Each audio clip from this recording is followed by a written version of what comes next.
નમસ્કાર વિદ્યાર્થી મિત્રો, આજે આપણે ધોરણ 6 સામાજિક વિજ્ઞાન વિષયમાં પાઠ 9 આપણું ઘર પૃથ્વી વિશે અભ્યાસ કરીશું। સૌથી પહેલા તો આપણે જાણીએ છીએ પૃથ્વી કે આપણે બધા ક્યાં રહીએ છીએ? પૃથ્વી ઉપર। આપણે બધા પૃથ્વી પર વસવાટ કરીએ છીએ। તો આ પૃથ્વી વિશેની આજે આપણે સમજ મેળવીશું કે પૃથ્વી એ એક ગ્રહ છે। તો એ કયા પરિવારનો ગ્રહ છે? તો સૌથી પહેલા જોઈએ કે પૃથ્વી એ સૌર પરિવારનો એક સભ્ય છે। સૌર પરિવારને આપણે સૌર મંડળ તરીકે પણ ઓળખીએ છીએ। તમે વિદ્યાર્થી મિત્રો આવી એક રચના ક્યાંક જોઈ હશે, જલેબી આકારની, અને અહીંયા સૂર્ય, પછી અહીંયા અલગ અલગ ગ્રહોના નામ આપેલા છે, બુધ, શુક્ર, પૃથ્વી। જોઈ છે ને આવી? જેને તમે અક્ષરધામ કરવા જાઓ તો ત્યાં આખું સૌરમંડળ બતાવે છે। સાયન્સ સિટી ગયા હોય ત્યાં પણ આવી રીતે આખું સૌરમંડળ બતાવે છે। તો જોઈ છે ને આવી રચના? તો ચાલો આપણે એના વિશે થોડીક માહિતી મેળવીએ। હવે જોઈએ કે સૌર મંડળમાં કોનો કોનો સમાવેશ થાય છે। આ પરિવારમાં પૃથ્વી સિવાય બીજા કયા સભ્ય છે? તો સૌથી પહેલા જોઈએ કે સૂર્ય। આપણે સૂર્યને જોઈએ છે સવારે ઉગતા અને આથમતા। તો સૂર્ય એક સ્વયં પ્રકાશિત તારો છે અને એ બીજાને પ્રકાશ આપે છે। તો સૂર્ય પછી અને નજીકનો ગ્રહ છે બુધ। બુધ પછી આવે શુક્ર, શુક્ર પછી આવે પૃથ્વી, પૃથ્વી પછી આવે મંગળ, મંગળ પછી આવે ગુરુ, ગુરુ પછી શનિ, શનિ પછી યુરેનસ, અને પછી આવે નેપચ્યુન। તો આ બધા જ એ સૌર પરિવારના સભ્ય છે। બુધ, શુક્ર, પૃથ્વી, મંગળ, ગુરુ, શનિ, યુરેનસ અને નેપચ્યુન। આ કુલ 8 ગ્રહો એ સૌર પરિવારમાં આવેલા છે। તો એમાંની એક છે પૃથ્વી, જેના વિશે આજે આપણે અભ્યાસ કરીશું। આપણે સૌર પરિવારનો પણ થોડો પરિચય મેળવી લઈશું। સૌર પરિવારમાં ગ્રહ સિવાય તો ગ્રહો, ઉપગ્રહો, લઘુ ગ્રહો, ધૂમકેતુઓ અને ઉલ્કાઓનો સમાવેશ થાય છે। આ બધું ભેગું થઈ અને એક સૌર પરિવાર બને છે। તો સૌથી પહેલા આપણે ગ્રહોનો તો પરિચય મેળવી લીધો કે સૌર પરિવારમાં કુલ 8 ગ્રહો છે। બુધ, શુક્ર, પૃથ્વી, મંગળ, ગુરુ, શનિ, યુરેનસ અને નેપચ્યુન। હવે જોઈએ ગ્રહો પછી ઉપગ્રહો। જેમ કે પૃથ્વીનો ઉપગ્રહ છે ચંદ્ર, પૃથ્વીનો ઉપગ્રહ છે ચંદ્ર। એમ ગ્રહોની આસપાસ જે ભ્રમણ કરે છે તે ઉપગ્રહો, એટલે પૃથ્વીનો ઉપગ્રહ છે ચંદ્ર। પછી જોઈએ લઘુ ગ્રહો એટલે શું? તો લઘુ ગ્રહો એટલે જ્યારે ગ્રહો બનતા હોય ત્યારે નિષ્ફળ બનેલા પદાર્થોને આપણે લઘુ ગ્રહો કહીએ છીએ। પછી જોઈએ ધૂમકેતુ, કે ધૂમકેતુ એટલે શું? તો કોને ધૂમકેતુ કહેવાય? તો ધૂમકેતુ એટલે ધૂળ અને વાયુઓના બરફ આચ્છાદિત ગોળાઓને ધૂમકેતુ કહેવાય છે, જે સૂર્યથી ઘણા જ દૂર છે। તમે ધૂમકેતુમાં નામ સાંભળ્યું છે, પૂંછડીયો તારો।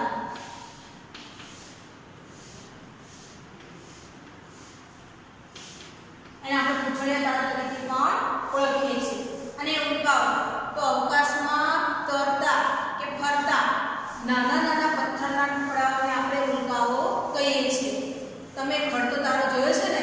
ક્યારેક આપણે આકાશમાં નજર માંડીને બેઠા હોઈએ ત્યારે આપણને ખડતો તારો દેખાય છે, હકીકતમાં તારા ખરતા નથી। ખરેખર આ ઉલ્કાઓ એ પૃથ્વી પર આવતી હોય છે ત્યારે પૃથ્વીના વાતાવરણ સાથે એ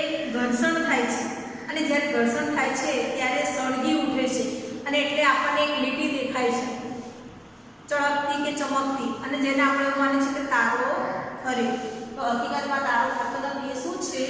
ઉલ્કા છે. ખ્યાલ આવ્યો? આપણે અત્યારે સૌર પરિવાર વિશે સમજ્યા. પૃથ્વી એ સૌર પરિવારનો એક સભ્ય છે.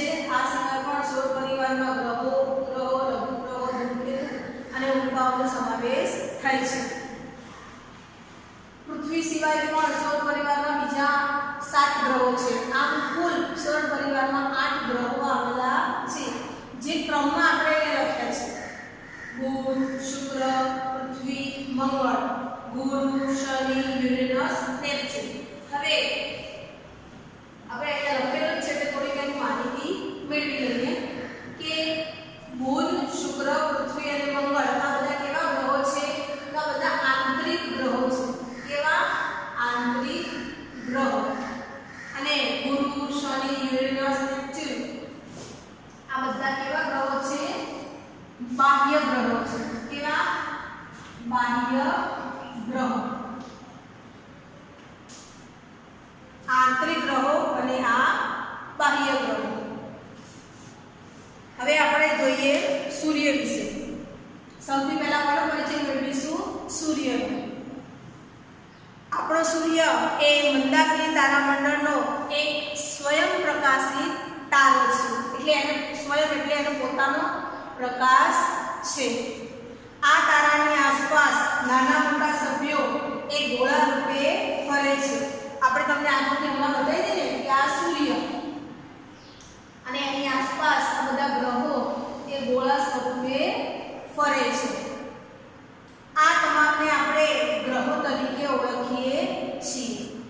સૂર્યનું ગુરુત્વાકર્ષણ બળને લીધે આ બધા જ ગ્રહો એની આસપાસ ગોળાકારે ફરે છે. આ ગ્રહોને પોતાનો કોઈ પણ જાતનો પ્રકાશ નથી. સૂર્ય પાસેથી મળતા પ્રકાશથી આ બધા ગ્રહો પ્રકાશિત છે. સૌર પરિવારના આ ગ્રહો અલગ અલગ કદ અને આકાર ધરાવે છે. બધા એક જેવા નથી. બુધ નાનો છે તો શુક્ર અને પૃથ્વી એના જેવા સરખા છે. તો મંગળ લાલ છે જ્યારે ગુરુ સૌથી મોટો ગ્રહ છે, જ્યારે શનિ પાબળિયો ગ્રહ છે. તો આ બધાના કદ અને આકાર અલગ અલગ છે. આ બધા ગ્રહો મળીને બને છે સૌર પરિવાર. આમ ગ્રહો, ઉપગ્રહો, લઘુગ્રહો, ધૂમકેતુ, ઉલ્કાઓ આ બધાનો સૌર પરિવારમાં સમાવેશ થાય છે. ચલો સૌથી પહેલા જોઈશું સૂર્ય. સૂર્યથી આપણે બધા પરિચિત છીએ. આપણો સવાર એ સૂર્યથી જ થાય છે. કોઈ પણ કામની શરૂઆત આપણે સૂર્યોદયથી કરીએ છીએ. સૂર્ય એ સન્માનિત તારો છે. તે પૃથ્વી પરના જીવનનો દાતા ગણાય છે. સૂર્ય પૃથ્વી કરતાં કેટલો મોટો છે? હવે હું અહીંયા બોર્ડ સાફ કરી દઉં છું એટલે આપણે સૂર્ય વિશે અભ્યાસ કરીએ.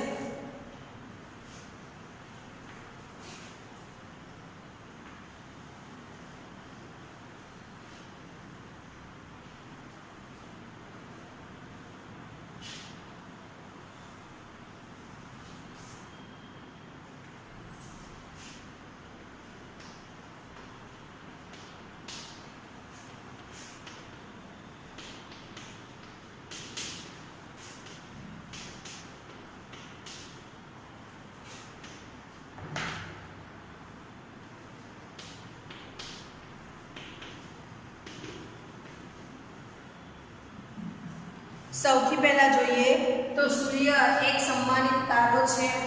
તે પૃથ્વીનો જીવનદાતા ગણાય છે, કારણ કે સૂર્યપ્રકાશ મળે છે એનાથી જ આપણા જીવનની શરૂઆત થાય છે. તમે કલ્પના કરો કે સૂર્ય ઉગે જ નહીં તો શું થાય?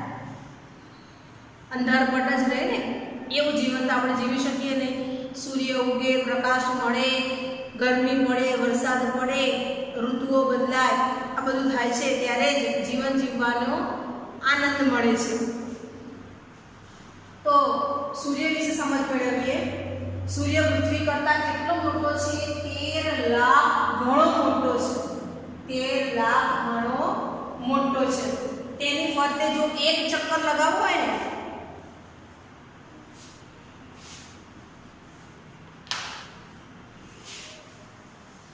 આ સૂર્ય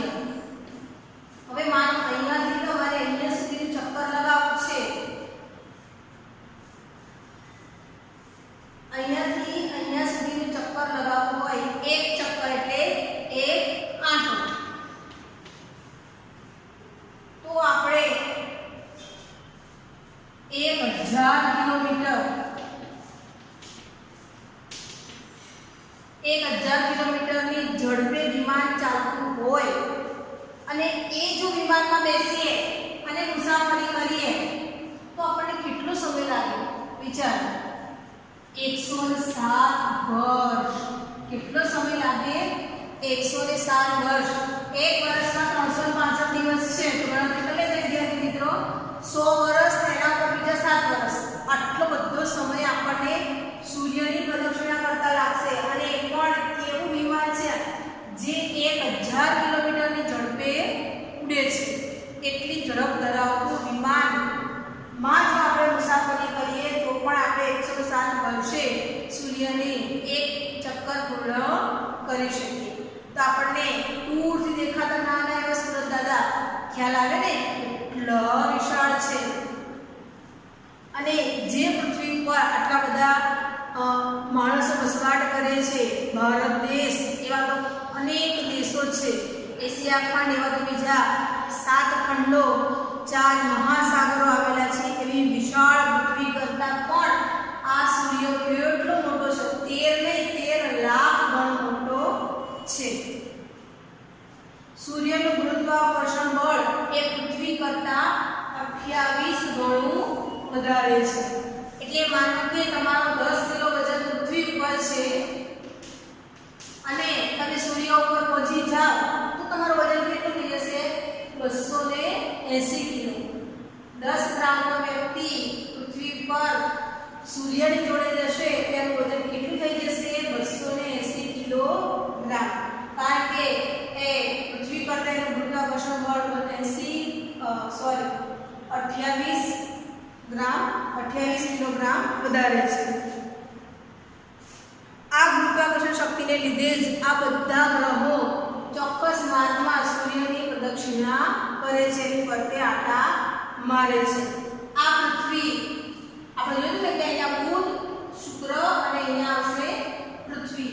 આ પૃથ્વી સૂર્યથી 15 કરોડ કિલોમીટર 15 કરોડ કિલોમીટર દૂર છે. આપણે સૂર્યથી કેટલા દૂર છીએ? 15 કરોડ કિલોમીટર દૂર છીએ. અને આ સૂર્યનો પ્રકાશ, સૂર્ય આપણને શું આપે છે? પ્રકાશ અને ગરમી. શું આપે છે? પ્રકાશ અને ગરમી. સૂર્ય ન ઉગે તો શું હોય? અંધારું. રાત્રે આપણને સૂર્ય દેખાતો નથી એટલે આપણે એને રાત કહીએ છીએ, બરાબર?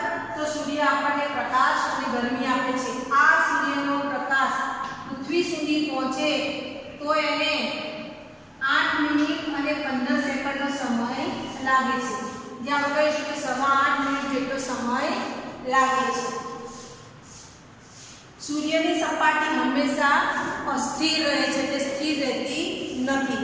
તેમાં અનેક કિલોમીટર લાંબી પ્રજ્વલિત થતી અગ્નિ જ્વાળાઓનો સમાવેશ થાય છે.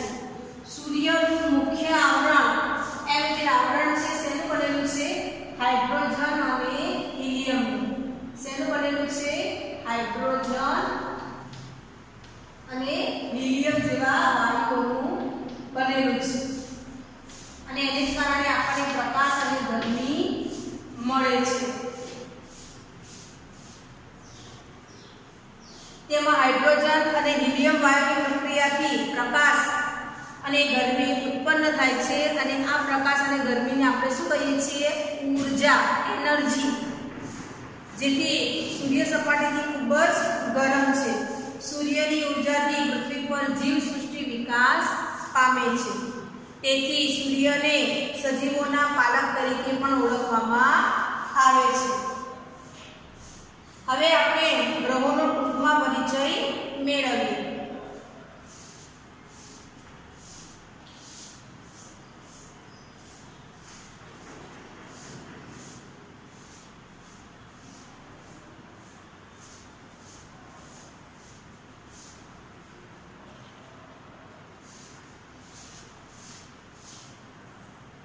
સૌથી પહેલા આપણે જોઈશું બુધ. બુધ એ સૂર્યનો સૌથી નજીકનો તારો છે.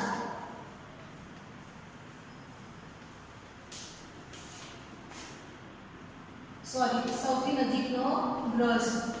તમે એની ફરતે પ્રદક્ષિણા કરો તો માત્ર 28 દિવસ જ થાય. કેટલો સમય લાગે? માત્ર 28 દિવસ. તે કેવા રંગો છે? તો આછા પીળાશ પડતા રંગનો છે.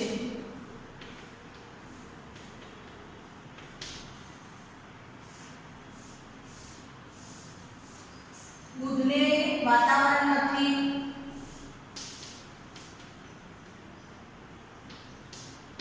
અને એને કોઈ ઉપગ્રહ નથી. ફરી એક વખત જોઈ લઈએ. બુધ એ સૂર્યનો સૌથી નજીકનો ગ્રહ છે. જો તમે એની પ્રદક્ષિણા કરો, બુધની પ્રદક્ષિણા, સૂર્યની નહીં, બુધની પ્રદક્ષિણા કરો એટલે એને ફરતે એક રાઉન્ડ મારો ને તો તમને કેટલો સમય લાગશે? માત્ર 28 દિવસનો સમય લાગશે. એનો રંગ કેવો છે? તો આછા પીળાશ પડતા રંગનો છે. બુધને પોતાનું કોઈ વાતાવરણ નથી, બુધને વાતાવરણ નથી અને એને કોઈ પણ એક ઉપગ્રહ નથી. હવે બુધને આપણે જોવો હોય તો કેવી રીતે જોઈ શકો? તો બુધ ગ્રહને જો તમારે જોવો હોય તો સૂર્યોદય અને સૂર્યાસ્ત આ બંને સમયે સૂર્યોદય થાય એ પહેલા અને સૂર્યાસ્ત થાય એ પછી થોડો સમય આપણે એને જોઈ શકીએ છીએ આકાશમાં. બરાબર? એટલે બુધ એ દરેક આંખે જોઈ શકાતો ગ્રહ છે. ખ્યાલ આવે બુધ વિશે?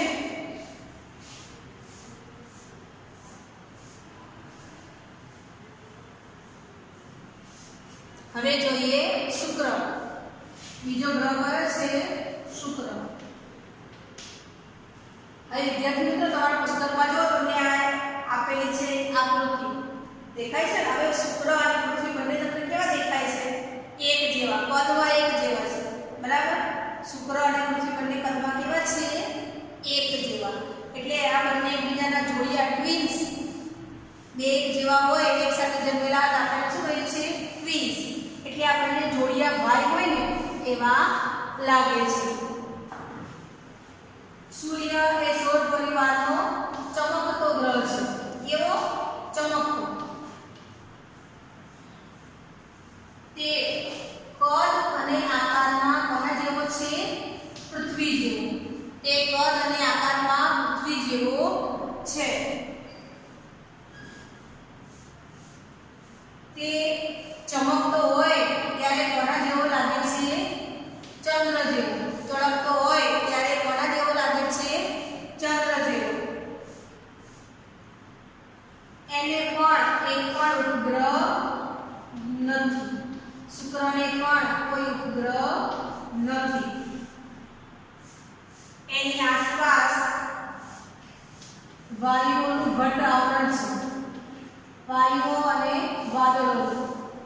એટલે વૈજ્ઞાનિકો એનો બહુ હજી અભ્યાસ કરી શક્યા નથી. અને પૃથ્વીનો કદ અને આકાર સૂર્યનો કદ અને આકાર પૃથ્વી સાથે મળતો આવે છે. એટલે આપણે એને પૃથ્વીનો જોડિયો ભાઈ તરીકે પણ ઓળખીએ છીએ. એવું કારણ પૂછાય કે સૂર્ય એ પૃથ્વીનો જોડિયા ભાઈ તરીકે ઓળખાય છે. શા માટે? તો ચોક્કસ આપણે એનું કારણ આપી શકીએ કે શુક્રનો કદ અને આકાર એ પૃથ્વીના કદ અને આકાર જેટલો જ છે. માટે કહી શકાય કે શુક્ર એ પૃથ્વીનો જોડિયો ભાઈ છે. હવે જોઈએ પૃથ્વી વિશે.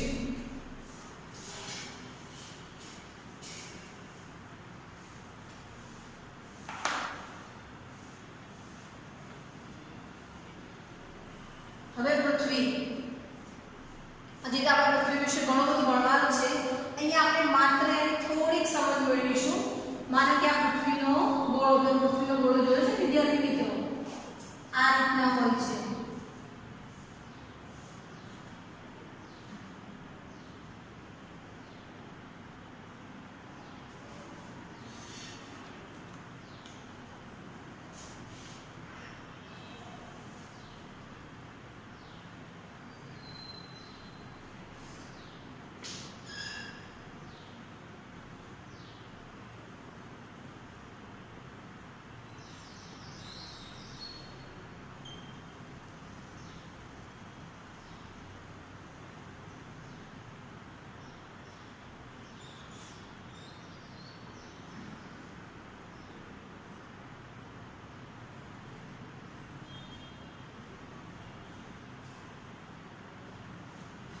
તમે આ પૃથ્વીનો ગોળો જોયો હશે. આ પૃથ્વીની એક પ્રતિકૃતિ છે માત્ર અભ્યાસ કરવા માટે. હવે આ પૃથ્વી જે બધા ગ્રહો સૂર્યની પ્રદક્ષિણા કરે છે તેમ પૃથ્વી પણ સૂર્યની પ્રદક્ષિણા કરે છે. તો પૃથ્વીને સૂર્યની આસપાસ ફરતા 365 દિવસ લાગે છે. કેટલો સમય લાગે છે? 365 દિવસ. એટલે આપણે એને એક વર્ષ તરીકે ઓળખીએ છીએ. કેટલો ઓળખીએ છીએ? 365 દિવસ લાગે છે એટલે આપણે એને વર્ષ તરીકે ઓળખીએ છીએ. પૃથ્વી સૂર્યની આસપાસ પોતાની ધરી ઉપર ફરતા ફરતા સૂર્યની પ્રદક્ષિણા કરે છે, જેને કારણે ઋતુ પરિવર્તન થાય છે. શું થાય છે? ઋતુ પરિવર્તન. એટલે જ્યારે પૃથ્વી સૂર્યથી ખૂબ નજીક હોય ત્યારે ઉનાળો, અને જ્યારે પૃથ્વી સૂર્યથી ખૂબ દૂર હોય ત્યારે શિયાળો. એમ આ બે ઋતુઓનો આપણને અનુભવ થાય છે. તો પૃથ્વી સૂર્યની પ્રદક્ષિણા કરતા 365 દિવસનો સમય લાગે છે, જેને આપણે એક વર્ષ તરીકે ઓળખીએ છીએ. જેમ બુધને સૂર્યની આસપાસ ફરતા 28 દિવસ લાગે, એવી રીતે પૃથ્વીને સૂર્યની આસપાસ ફરતા 365 દિવસ લાગે છે. પૃથ્વી સૂર્યની આસપાસ ફરે છે એટલે ઋતુ પરિવર્તન થાય છે, અને ઉનાળો અને શિયાળા જેવી ઋતુઓ આપણે અનુભવીએ છીએ. હવે પૃથ્વી સૂર્યની પ્રદક્ષિણા કરતા કરતા પોતાની ધરી ઉપર ફરે છે. આ પૃથ્વીની શું છે? આપણે બનાવી છે પૃથ્વીની ધરી છે. પૃથ્વી પોતાની ધરી ઉપર પણ ફરે છે. જેમ કે મારા હાથમાં ચોક છે. આ ચોકને ફરવા માટે શેની જરૂર પડે? ધરીની. જેમ ભમરડો એ અણી ઉપર ફરે છે એવી રીતે આ ચોક પણ ફરે છે, પરંતુ એને ચોક્કસ ફરવા માટે ધરીની જરૂર પડે છે. તો પૃથ્વી પાસે પણ આવી ધરી છે. આ ધરી આપણને દેખાતી નથી. આ કેવી છે? કાલ્પનિક ધરી છે. આપણે કલ્પના કરી છે, કારણ કે જે વસ્તુને આપણે જોઈ શકતા નથી આપણા માટે કલ્પનીય છે. એટલે આપણે કલ્પના કરીએ છીએ કે પૃથ્વી પોતાની ધરી ઉપર ફરે છે. એને પોતાની ધરી ઉપર ફરતા 24 કલાકનો સમય લાગે છે. કેટલો સમય લાગે છે? 24 કલાક, જેને આપણે એક દિવસ તરીકે ઓળખીએ છીએ. અને પૃથ્વી પોતાની ધરી ઉપર ફરે છે એટલે વારાફરતી પૃથ્વીનો એક ભાગ સૂર્ય સામે આવે છે અને બીજો ભાગ ઢંકાઈ જાય છે. પૃથ્વી સૂર્ય સામે છે ત્યારે પૃથ્વીના આ ભાગ ઉપર દિવસ છે. હવે પૃથ્વી ગોળ છે. જો પૃથ્વી ગોળ ના હોત ને ચોરસ હોતી કે લંબચોરસ હોતી તો આખી આખી પૃથ્વી થઈ જતી. બરાબર? તો અહીંયા આખી પૃથ્વી પર એક સાથે દિવસ અને એક સાથે રાત્રિ એમ થતું. પરંતુ પૃથ્વી કેવી છે? ગોળ છે. કેવી છે? ગોળ. એટલે સૂર્યનો જે ભાગ પૃથ્વી સામે હોય છે તે ભાગમાં શું હોય છે? દિવસ. આપણે સમજ મેળવી. અહીંયા આપણે પૃથ્વીના ગોળાના બે ભાગ કર્યા એટલે આપણને સામે દેખાતું ચિત્ર છે. હજી આની પાછળ પણ એક ચિત્ર આવશે ને. એટલે આ ભાગ સૂર્યની સામે છે. તો અહીંયા અત્યારે શું છે? આ ભાગ સૂર્ય સામે છે એટલે અહીંયા દિવસ છે, અને એની પાછળનો ભાગ એ સૂર્ય દેખાતો નથી એટલે ત્યાં અત્યારે શું અનુભવાઈ રહ્યું છે? રાત્રિ. અત્યારે આપણે સમજી લઈએ કે માનો કે ભારત દેશ અત્યારે સૂર્યની સામે છે. પૃથ્વી ઉપર ભારત દેશ વાળો ભાગ એ સૂર્યની સામે છે. એટલે ભારત દેશમાં અત્યારે શું ચાલી રહ્યું છે? દિવસ. તેવી જ રીતે આપણે અમેરિકાને લઈ લઈએ તો અમેરિકા એ ભારતની બેક સાઈડમાં આવે છે, પાછળના ભાગમાં આવે છે. બરાબર? તો ત્યાં અત્યારે સૂર્યપ્રકાશ મળતો નથી એટલે ત્યાં અત્યારે શું અનુભવાતું હશે? રાત્રિ. તો આવી રીતે સૂર્ય જે ભાગમાં દેખાય છે પૃથ્વીના તે ભાગમાં દિવસ, અને જે ભાગમાં નથી દેખાતો તે ભાગમાં રાત્રિ. એટલે પૃથ્વી પોતાની ધરી ઉપર ફરે છે એટલે દિવસ રાત થાય છે. પૃથ્વીને પોતાની ધરી ઉપર ફરતા ફરતા કેટલો સમય લાગે છે? 24 કલાકનો સમય લાગે છે. પૃથ્વીને એક ઉપગ્રહ છે. પૃથ્વીને કેટલા ઉપગ્રહ છે? એક ઉપગ્રહ છે. જાણો છો ને કોણ? તો પૃથ્વીનો ઉપગ્રહ છે ચંદ્ર, જે પૃથ્વીની ફરતે પ્રદક્ષિણા કરે છે. જો છો ચંદ્રને તમે સવારે રાત્રે અંધારું થાય ચંદ્ર આપણને દેખાય છે. ખ્યાલ આવે પૃથ્વી વિશે? હજી તો આપણે એના વિશે વધુ અભ્યાસ કરીશું. અત્યારે આપણે એને થોડા ડિટેલમાં પછી ભણીશું. એની ખાલી પ્રાથમિક સમજ મેળવી છે કે શુક્ર અને મંગળની વચ્ચે પૃથ્વીનું સ્થાન છે. પૃથ્વી પોતાની ધરી ઉપર 24 કલાકમાં 1 આંટો પૂરો કરે છે. જ્યારે સૂર્યની ફરતે ચક્કર લગાવે છે ત્યારે 365 દિવસ જેટલો સમય લાગે છે. પૃથ્વી પર દિવસ રાત અને ઋતુ પરિવર્તન જેવી ઘટનાઓ થાય છે. કોઈ પણ ગ્રહ ઉપર દિવસ રાત કે જીવ સૃષ્ટિ નથી. માત્ર ને માત્ર પૃથ્વી જ એક એવો ગ્રહ છે જેના ઉપર દિવસ રાત અને ઋતુ પરિવર્તન થાય છે. હવે જોઈએ પૃથ્વીનો ઉપગ્રહ ચંદ્ર વિશે. ચંદ્ર એ એક ઉપગ્રહ છે. ચંદ્ર શું છે? એ ઉપગ્રહ છે. પૃથ્વીની ફરતે એક આંટો પૂરો કરતા એને 29 દિવસ અને 5 કલાક જેટલો સમય લાગે છે. ચંદ્રમાં વાતાવરણ નથી.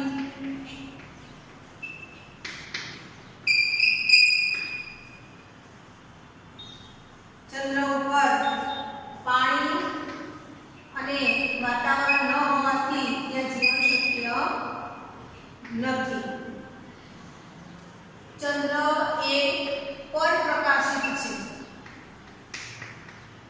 ચંદ્ર શું છે? એ પરપ્રકાશિત છે. ચંદ્રને પ્રકાશ કોણ આપે છે?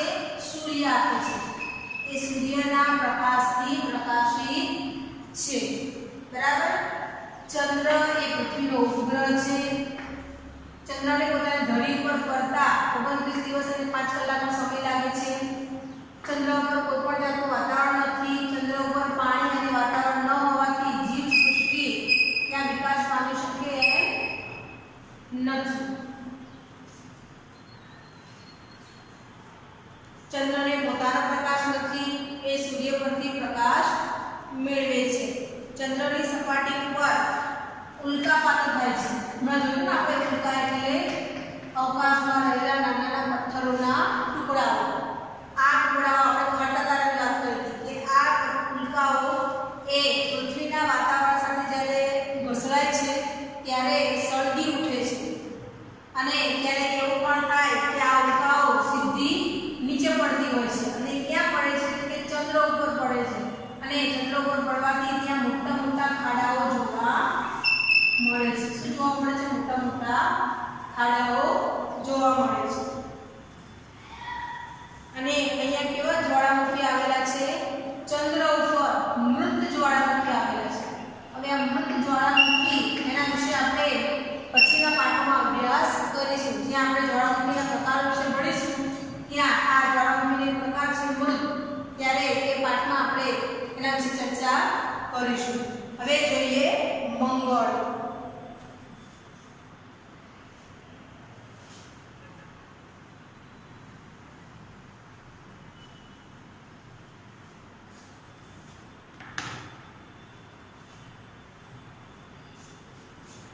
મંગળ એ સુંદર લાલ રંગનો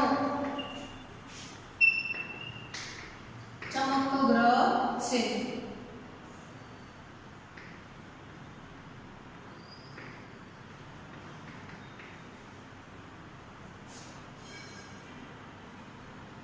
મંગળને આછું વાતાવરણ છે.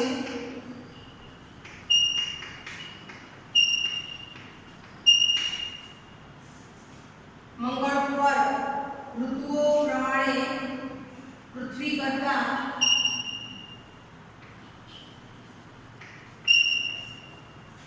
ઠંડી અને ગરમી વધુ પડે છે. ઠંડી અને ગરમી વધુ પડે છે.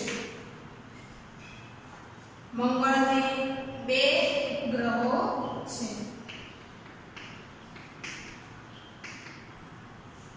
સૌથી પહેલા જોઈએ મંગળ ગ્રહ વિશે. મંગળ એ લાલ રંગનો સુંદર અને ચમકતો ગ્રહ છે. મંગળને આછું વાતાવરણ છે. આજે આપણા વૈજ્ઞાનિકો સંશોધન કરી રહ્યા છે. મંગળ ઉપર જીવ સૃષ્ટિ નો વિકાસ થઈ શકે કે નહીં, ત્યાં આપણે રહી શકીએ કે નહીં, એના માટે દુનિયાના તમામ વૈજ્ઞાનિકો સંશોધન કરી રહ્યા છે. હવે મંગળ ઉપર પૃથ્વી કરતાં ઠંડી અને ગરમી વધુ પડે છે અને મંગળને કેટલા ઉપગ્રહો છે? 2 ઉપગ્રહો છે. હવે જોઈએ સૌર પરિવારનો સૌથી મોટો ગ્રહ ગુરુ.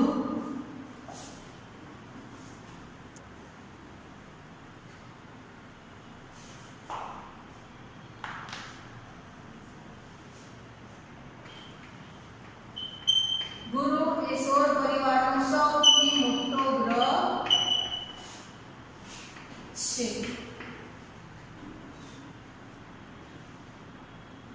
ગુરુ એ આછો પીળાશ પડતો સફેદ રંગનો ગ્રહ છે. ગુરુની આસપાસ વાયુઓનું વાતાવરણ આવેલું છે.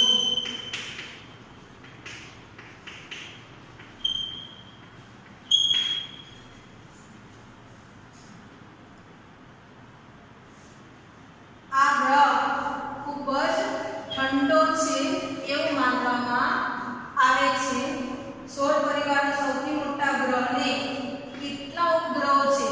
1 નહીં, 2 નહીં, આપણે જોઈએ કે પૃથ્વીને 1 અને મંગળને 2, પરંતુ આને તો 79 ઉપગ્રહો આવેલા છે. કેટલા બધા ગ્રહો છે જો વિદ્યાર્થી મિત્રો, 79 ઉપગ્રહો ગુરુ પાસે છે.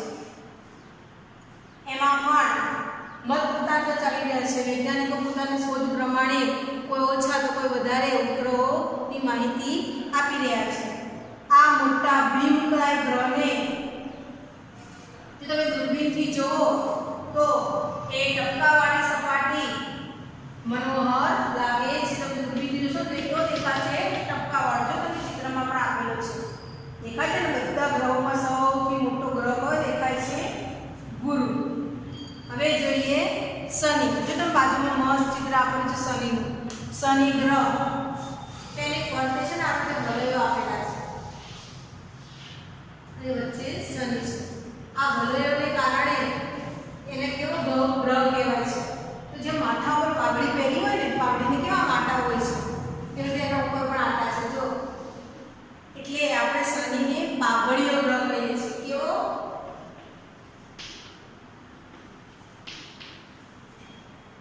પાઘડિયા ગ્રહ તરીકે પણ તેને ઓળખવામાં આવે છે. શનિને કેટલા ઉપગ્રહો છે? 62 ઉપગ્રહો છે. એની આસપાસ નીલા રંગના તેજસ્વી વલયો છે. આ બધા કેવા રંગના છે? તો નીલા રંગના તેજસ્વી વલયો છે અને એને કારણે શનિ એ ખૂબ જ સુંદર ગ્રહ લાગે છે. હવે જોઈએ યુરેનસ. એ પૃથ્વીથી એટલો બધો દૂર છે કે તમે સામાન્ય દૂરબીનથી એને જોવો તો તમને દેખાશે નહીં. ત્યાં સૂર્યનું તેજ પણ સામાન્ય આછી ચાંદની જેવું લાગે છે. વિલિયમ હર્સલ નામના ખગોળશાસ્ત્રી જે ગ્રહોનો અભ્યાસ કરે ને, કે અવકાશી પદાર્થોનો અભ્યાસ કરે એને ખગોળશાસ્ત્રી કહેવાય. એટલે વિલિયમ હર્સલ નામના ખગોળશાસ્ત્રીએ ઈસવીસન 1781માં આ ગ્રહ શોધી કાઢ્યો હતો અને આ ગ્રહ પણ કેવો છે? ખૂબ જ ઠંડો. ગુરુ પણ ઠંડો છે, શનિ પણ ઠંડો, યુરેનસ પણ ઠંડો છે. હવે જોઈએ નેપચ્યુન. આ ગ્રહ લીલા રંગનો છે. તેના વાતાવરણમાં મિથેન નામનો ઝેરી વાયુ આવેલો છે. આ ગ્રહ પર પૃથ્વીની જેમ ઋતુ પરિવર્તન થતું જોવા મળે છે, પણ પૃથ્વી સિવાય અન્ય કોઈ પણ ગ્રહ પર જીવસૃષ્ટિ વિકાસ પામી નથી. હજી આપણે મંગળ ઉપર વિકાસ પામી શકીએ કે લોકો રહી શકે એના માટેના સંશોધન થઈ રહ્યા છે, પરંતુ હજી આપણને ચોક્કસ કોઈ કારણ મળ્યું નથી કે હા મંગળ ઉપર માનવ વસવાટ થઈ શકે. વિદ્યાર્થી મિત્રો, અહીંયા આપણો લેક્ચર પૂર્ણ થાય છે.